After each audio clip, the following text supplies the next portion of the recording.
Hello everyone, welcome to in this session my dear friends. Educom पर आपका स्वागत है। दोस्तों, अभी हम भारतीय संविधान की प्रस्तावना पर चर्चा कर रहे हैं और प्रस्तावना में निहित जो मौलिक मूल्य हैं हमारे भारतीय संविधान की, उन पर हमने जो भी बुनियादी मूल्य हैं उन पर हमने प्रमुख चर्चा की थी। उन पर हमने एक संक्षिप्त और एक समझने लायक एक चर्चा की थी।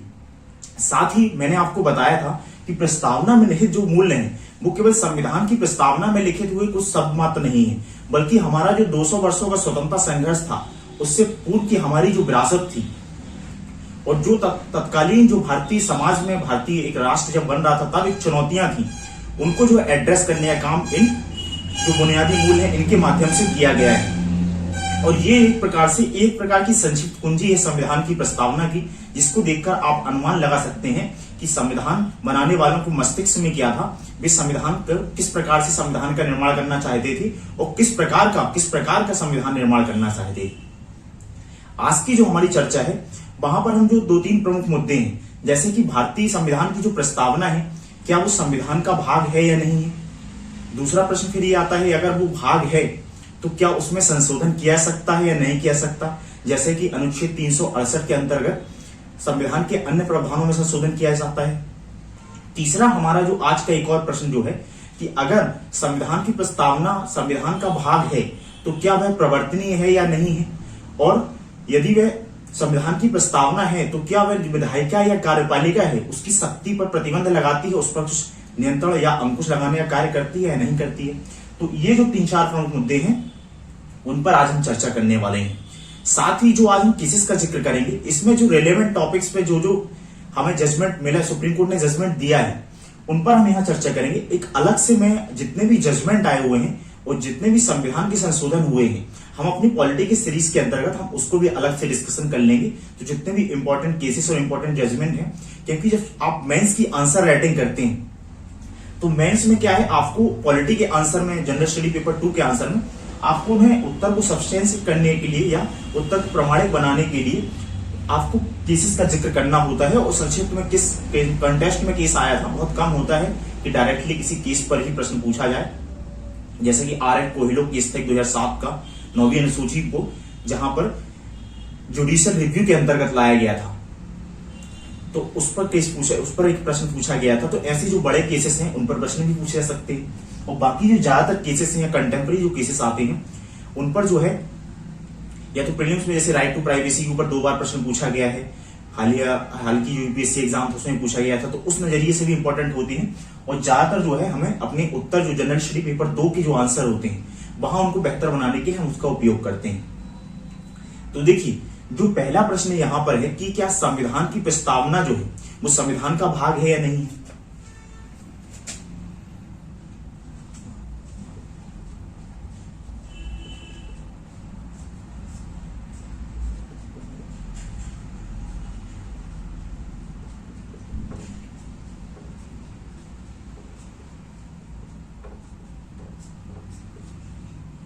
इसमें हम जो है हमारा जो पहला प्रश्न है ये है कि क्या संविधान की प्रस्तावना जो है संविधान का भाग है या नहीं है। तो देखिए, यहां पर 3 केसेस आते हैं। जब हम बात करते हैं, उसके पहले मैं आपको कुछ बताना चाहूंगा।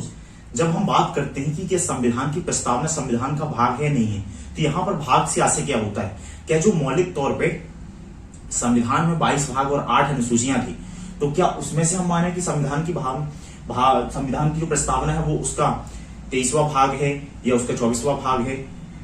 बाद में कुछ संशोधन भी हुए तो उनके अंतर्गत जो कुछ संविधान के भाग हैं, जैसे 4 के साथ 4A भी जोड़ दिया गया है। इसी प्रकार आप देखेंगे 9A 9B जोड़ा गया है, तो ऐसे करके 26 हो जाते हैं। और एक भाग निरस्त कर दिया गया था, तो कई बार उन्हें 25 कह दिया जाता है, लेकिन अभी भी 22 ही भाग है। उनके बीच बीच में अनुच्छेद और भाग जोड़ते गए, हम उन पर समय समय पर जोड़ते रहे हैं। तो जब हम संविधान की भाग की बात करते हैं कि संविधान की जो प्रस्तावना है वो संविधान का भाग है या नहीं, तो यहां पर देखिए क्या समझने का अर्थ होता है। क्या संविधान की प्रस्तावना उस सेंस में हम बोले, उस सेंस में नहीं। दूसरा जो बृहद सेंस है कि ये जो संविधान का जो पूरा कोर हमारा संविधान है, संविधान का जो सारांश है, उसका संविधान की जो प्रस्तावना है भाग है या नहीं है। तो उस सेंस में हम देखेंगे कि संविधान की प्रस्तावना भाग है या नहीं है। तो यहां पर देखिए बहुत सारे अलग अलग केसेस आते हैं। पहला केस आता है, 3 जो केसेस हैं इंपॉर्टेंट इससे जुड़े हुए।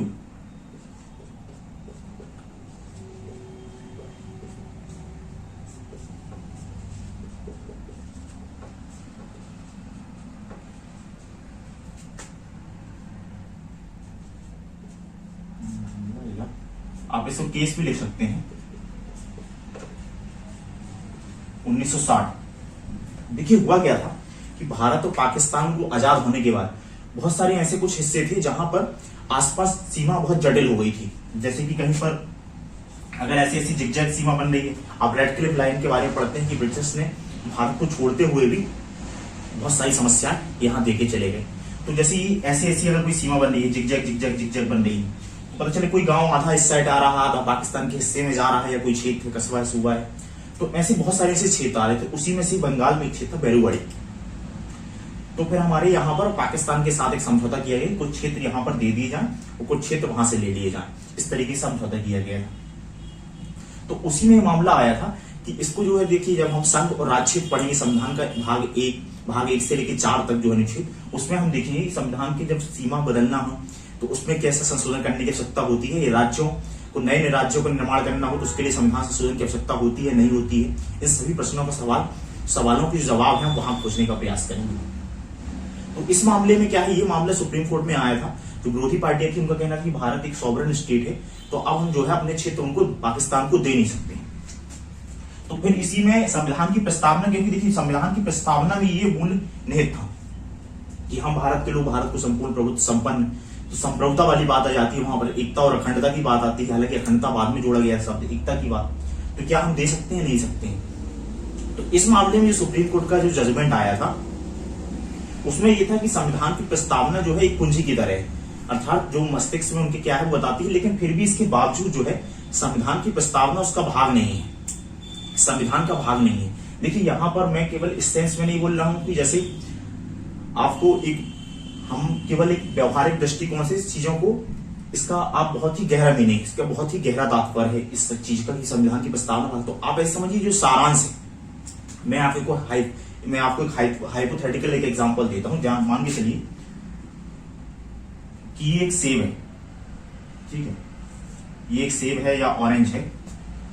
अब इसमें कुछ बीज भी हैं, मान ली सेंटर में कोई बीज है, 1-2 बीज, तो आप बोले कि मुझे सेब तो चाहिए लेकिन बीज नहीं चाहिए, ठीक है, लेकिन बगैर बीज के तो सेब नहीं बनेगा, ठीक है, बगैर बीज के। मैं आपको एग्जांपल दे रहा हूं, सकता है थोड़ी सा इनकरेक्ट भी हो सकता है, लेकिन सेब जो है उसमें जो, तो बगैर बीज के आप बोले कि बगैर बीज वाला सेब चाहिए, तो जिसमें बीज ही नहीं है तो वो सेब कैसे बनेगा, ठीक है।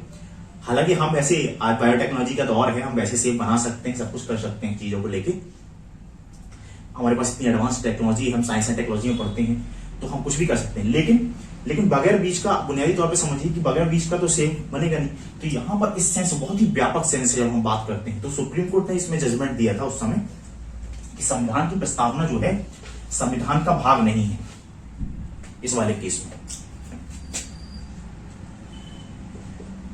भाग नहीं। दूसरा एक इंपॉर्टेंट केस आता है जिसके बारे में पूरी संविधान में, जब हम पूरी सीरीज में बहुत बार जहां जिक्र होने वाला है,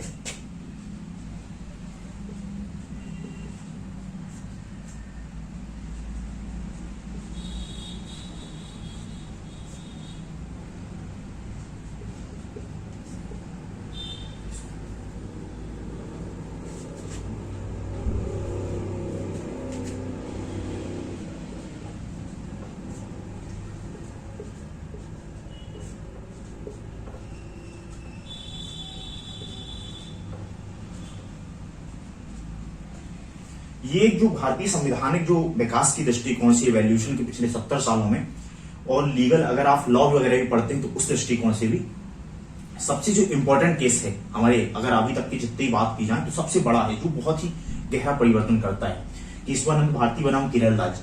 तो इसमें हुआ क्या था, देखिए मौलिक अधिकार जब हम पढ़ते हैं तो वहां पाते हैं आपकी शुरुआत में 7 मौलिक अधिकार थे, संपत्ति का अधिकार भी उसमें सम्मिलित था। तो उससे जुड़े अलग अलग केस आ रहे थे सुप्रीम कोर्ट में। तो इस केस में हुआ क्या था, जो केशवानंद भारती थे वो केरल में किसी मठ के प्रमुख थे और उनकी संपत्ति को केरल की सरकार ने एक अधिनियम के द्वारा अधिग्रहण कर लिया था। तो वो इसमें, और फिर वो जो कानून था उसको जो है सरकार ने, केंद्र सरकार के पास गया, केंद्र सरकार ने उसको 9th सूची में, जो हमारा 9th शेड्यूल है उसमें डाल दिया। तो उसमें क्या है, फिर सुप्रीम कोर्ट रिव्यू नहीं कर सकता था 9th शेड्यूल में, जो पहले संविधान संशोधन अधिनियम के द्वारा 9th शेड्यूल बना दिया गया था, बहुत सारे मामले जो है संविधान में संविधान में बच गए थे। तो उस समय की जो पहली हमारी सरकार थी उसने सोचा कि एक 9th शेड्यूल बना देते हैं, तो उसमें सुप्रीम कोर्ट जुडिशियल रिव्यू वगैरह कर नहीं सकती है। तो ये मामला गया था, तो उसने जो केरल का जो अधिनियम था, जो उनकी जमीन को, मेट की जमीन को राज्य सरकार जो अपने अंदर अपने नियंत्रण में हस्तांतरित कर रही थी, तो उसमें क्या हुआ था, जब ये मामला गया, केंद्र सरकार ने इसको 9 शेड्यूल में डाल दिया, तो अब इस पे क्या है, जुडिशियल रिव्यू नहीं होता था। लेकिन केशवानंद भारती जो थे वो सुप्रीम कोर्ट गए और उन्होंने, उनके वकील ने एक तर्क दिया कि देखिए संविधान में क्या है, कुछ ऐसी विशेषताएं हैं जिसमें परिवर्तन नहीं किया सकता, और संसद भी हो, चाहे लोक विधायिका हो, कार्यपालिका हो, उसके पास इतनी शक्ति नहीं है कि संविधान जो निर्माता है कि संशोधन तो किया सकता है, लेकिन जो संविधान निर्माता उसकी बुनियाद को ही बदल दें। जो हमारा संविधान है, बुनियाद कैसे, देखिए अगर आप कोई बिल्डिंग कोई बनाई गई, कोई ऐतिहासिक धरोहर है, तो उसमें आप समय समय पर उसके पुनरुद्धार में कुछ बेहतर बनाते रहे, लेकिन आप पूरी बिल्डिंग ही खोद के दूसरी बिल्डिंग बना रहे हैं, तो फिर उसका सार ही बदल जाएगा। तो ऐसा तर्क दिया गया, और इस भारतीय संविधान के विकास के दृष्टिकोण से, और लॉ, अगर आप लॉ के भी छात्र थे, ये बहुत ही जजमेंट, सुप्रीम कोर्ट में इसमें जो था, अभी तक सबसे बड़ी जो पीठ थी भारतीय संविधान में, उसमें 13 जजों की पीठ बैठी थी। और देखिए सुप्रीम कोर्ट में क्या होता है, जब कोई बड़ी पीठ जजमेंट देती है, तो फिर उससे छोटी पीठ उसके खिलाफ जजमेंट नहीं दे सकती है। तो ये 13 जजों की पीठ इसमें बैठी हुई थी, और इसमें फैसला आया हुआ था कि देखिए ये बात सही है कि संविधान जो हमारे भारत की जो संसद है या जो विधायिका है, उसको संविधान में संसद, क्योंकि कुछ मामलों में दोनों सदनों को जो विशेष और जटिल, या कहना चाहिए बहुत महत्वपूर्ण वाले मुद्दे हैं, उसमें दोनों को अलग अलग पारित करने की आवश्यकता होती है, विधायिका में, लोकसभा में और राज्यसभा में। इसलिए हम संसद को, तो संसद में सुप्रीम कोर्ट ने बोला कि जो संविधान का अनुच्छेद 368 है, उसमें तो संशोधन किया सकता है, लेकिन उसके बाद भी संसद को असीमित शक्ति नहीं मिल जाती है। हमारे संविधान की जो कुछ ऐसी विशेषताएं हैं जिस पर संशोधन नहीं किया सकता, वहीं से हमारा जो है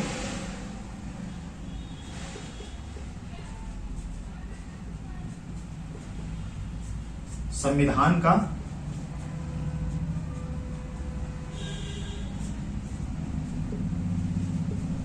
मूल ढांचा, या जो संविधान का मूल ढांचा या बेसिक जो स्ट्रक्चर है, यहीं से ये कॉन्सेप्ट डेवलप होता है कि संविधान जो संसद, उसको संविधान में संशोधन करने का तो अधिकार है, लेकिन कुछ ऐसी विशेषताएं हैं जो एक प्रकार से उनको शाश्वत मान लिया गया कि वो मूल्य है जिसको संविधान, जो हमारे स्वतंत्रता संघर्ष था उस समय जो बनाया गया, संविधान बनाया गया, तो वह जो दृष्टिकोण है, वह जो संविधान निर्माताओं के मस्तिष्क में जो चल रहा था, अब ऐसा नहीं है कि जो बनने वाले जो बाद के लोग हैं, जो बाद में पार्लियामेंट के सदस्य हैं, वो इतने अयोग्य हैं कि संशोधन नहीं कर सकते, लेकिन जो हम जिस चीज पे हमारी बुनियाद रखी है उसको बदला नहीं सकता। तो सुप्रीम कोर्ट ने ये जजमेंट दिया, और इस जजमेंट में फिर क्या है, संविधान की प्रस्तावना का भी जिक्र हुआ था। तो सुप्रीम कोर्ट ने बोला कि नहीं, संविधान की जो प्रस्तावना है वो संविधान का भाग है यहां पर, और संविधान की प्रस्तावना संविधान का भाग है, साथ ही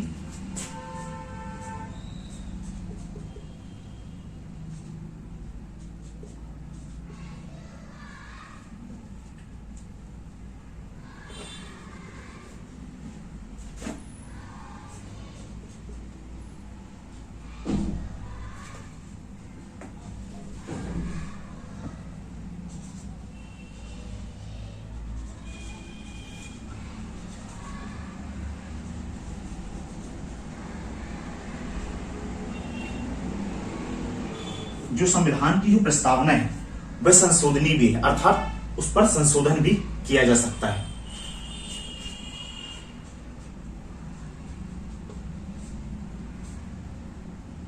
उस पर संविधान की प्रस्तावना भाग भी है संविधान का, और उस पर संशोधन भी किया जा सकता है। साथ ही सुप्रीम कोर्ट ने एक यह भी बोल दिया कि हालांकि जो उसमें भी जो मौलिक ढांचा है, जो संविधान के मूल ढांचे में, संविधान की जो प्रस्तावना मूल ढांचे का जो हिस्सा है, उसे संशोधन नहीं किया सकता। और समय समय पे अलग अलग केसेस में सुप्रीम कोर्ट ने बताता रहा है कि मूल ढांचे के कौन कौन से भाग है, जैसे कि धर्मनिरपेक्षता है, हमारे यहाँ की संघीय शासन प्रणाली है, ठीक है, संसदीय शासन प्रणाली, तो ऐसे बहुत सारे जो फीचर्स हैं संविधान के, उस पर जो है वो मौलिक ढांचे के हिस्से हैं, और संसद उनमें संशोधन नहीं कर सकती है। जैसे कि जुडिशियल रिव्यू वगैरह है, तो उनको हम आने वाले समय में उस चैप्टर में पढ़ेंगे, कौन से फीचर्स जो है इसके अंतर्गत आएंगे।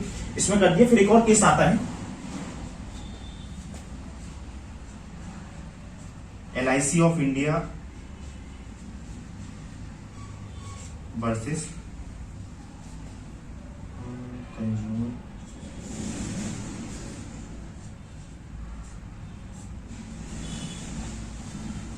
एक और जो इंपॉर्टेंट केस आता है वो आता है LIC ऑफ इंडिया बनाम कंज्यूमर एजुकेशन रिसर्च सेंटर। इस वाले में एक मामला आया था, इसमें क्या है, रोजगार में समानता की संबंधित वहां पर प्रश्न उठ रहा था, सामाजिक न्याय और आर्थिक न्याय संबंधी प्रश्न आना था। तो इसमें भी सुप्रीम कोर्ट ने फिर कह दिया स्पष्टता से, क्योंकि यह जो बड़ी पीठ थी 13 जजों वाली, उसने कह दिया तो संविधान की प्रस्तावना जो है संविधान का भाग है, ठीक है, और उसमें संशोधन भी किया सकता है। अब ये हमने देख लिया कि संशोधन किया सकता है। जब हम संशोधन की बात करते हैं तो संशोधन देखिए किस प्रकार का किया सकता है। अभी तक हमने देखा कि संविधान की, हमारा जो पहला प्रश्न था कि संविधान की प्रस्तावना संविधान का भाग है, तो हमने देखा कि हाँ, संविधान की प्रस्तावना संविधान का भाग है। और दूसरा जो प्रश्न इसी हमने एड्रेस कर लिया कि उसमें संशोधन भी किया जा सकता है, और इसी संशोधन के अंतर्गत जो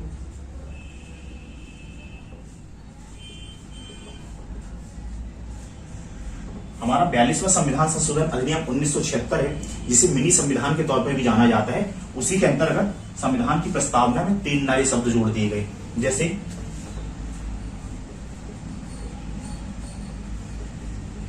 समाजवादी,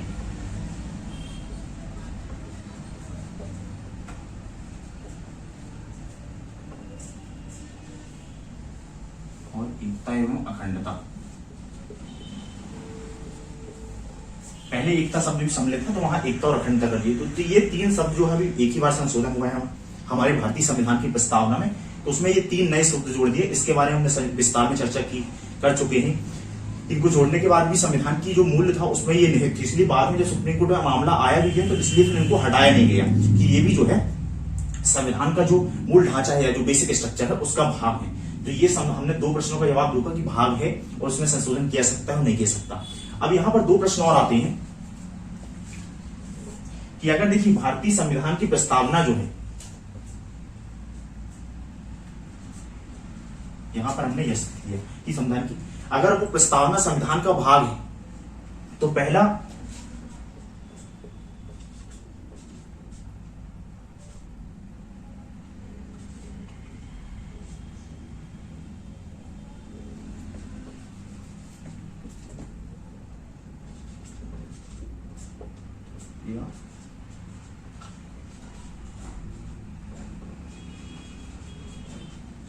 और दूसरा प्रश्न आता है, पहला प्रश्न आता है कि क्या वो प्रवर्तनीय या एनफोर्सेबल है, अर्थात इससे क्या आशय होता है। देखिए अगर किसी कानून का उल्लंघन होता है तो आप सीधे उच्च न्यायालय या उच्चतम न्यायालय जा सकते हैं। तो मौलिक अधिकारों में प्रावधान किया गया है, स्पष्ट तौर पर लिखा गया है कि अगर मौलिक अधिकारों का आपके उल्लंघन होता है तो आप सीधे जो है उच्चतम न्यायालय जा सकते हैं। हालांकि उच्च न्यायालय भी आप जा सकते हैं, उस पर हम विस्तार से आने वाले समय में, जैसे वहां पर हमें जो संवैधानिक उपचारों का अधिकार अनुच्छेद 32 में और राज्य उच्च न्यायालय के लिए अनुच्छेद 226 में दिया गया है। तो क्या अगर संविधान की प्रस्तावना का उल्लंघन होता है, वही प्रश्न इस वाले, ये जो प्रश्न है इस वाले केस में आया होता है कि अगर संविधान की प्रस्तावना का उल्लंघन होता है तो क्या व्यक्ति कोई उच्च न्यायालय उच्चतम न्यायालय जा सकता है क्या।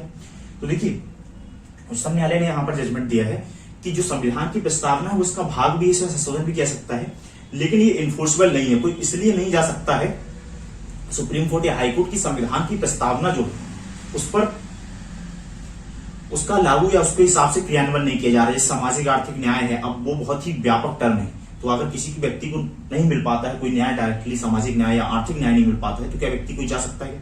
तो वो संविधान के जो अन्य प्रावधान है, मौलिक अधिकार वगैरह, उनके अंतर्गत या जो अन्य विधिक कानून है उनके अंतर्गत जाएगा, ना कि प्रस्तावना के हिसाब से। तो इस प्रकार से कोई व्यक्ति ये आके नहीं कह सकता कि संविधान में ये जो मूल्य निहित है प्रस्तावना में, ये इन्फोर्सेबल, इसको बना दीजिए या ना बनाइए, ये वाला प्रश्न। और दूसरा एक और प्रश्न है, क्या ये जो विधायिका संसद की शक्ति है,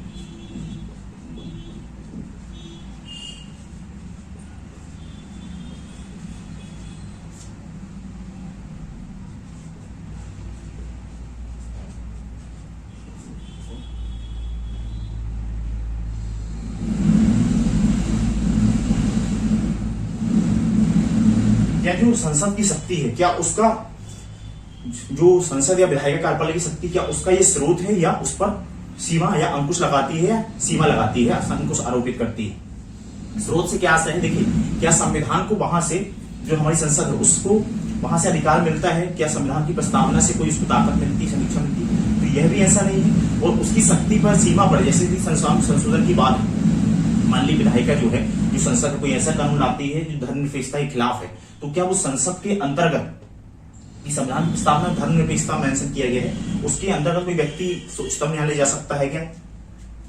तो ये यहां से उस पर सीमा आरोपित भी नहीं करती। मैंने आपको बहुत ही बोल्ड एग्जांपल दिया यहां पर, तो उस पर आरोपित संसद को जो है इस पर नहीं, संविधान के जो मौलिक धर्मनिरपेक्षता मौलिक अधिकारों का हिस्सा है और साथ ही वो बेसिक मूल ढांचे का भी हिस्सा है, तो उसके अंतर्गत व्यक्ति जाके वहां पर अपील दायर कर सकते हैं। तो इन दो प्रश्नों का था कि ये इन्फोर्सेबल नहीं है, और यहां पर भी कि ये विधायिका कार्यपालिका की शक्ति का ना तो स्रोत है और ना ही वहां पर अंकुश लगाती है। तो थैंक यू दोस्तों, ये थी हमारी भारतीय संविधान की प्रस्तावना पर चर्चा। हमने अपने 3 दिनों में देखा, पहले दिन जो मूल्यों से संबंधित चर्चा थी, आखिरी 2 दिनों की, और ये जो कुछ लीगली जो प्रश्न जुड़े हुए थे या कुछ मुद्दे एग्जाम में पूछे जाते हैं अक्सर और मेंस में भी पूछा सकता है इंपॉर्टेंट तीनों केसेस के बारे में। तो हमने ये चर्चा आज की देखी, और थैंक यू दोस्तों। अगर आपको ये सीरीज अच्छी लगती है या लेक्चर अच्छा लगता है, तो आप यूपीएससी या सिविल सर्विस एग्जाम्स की तैयारी कर रहे हैं, या जो व्यक्ति भी संविधान के बारे में आपको लगता है कि जिन्हें जानने की आवश्यकता है, जो उत्सुक है, उनको आप ही शेयर कर सकते हैं और चैनल को सब्सक्राइब कर सकते हैं और वीडियो को लाइक कर सकते हैं। थैंक यू दोस्तों।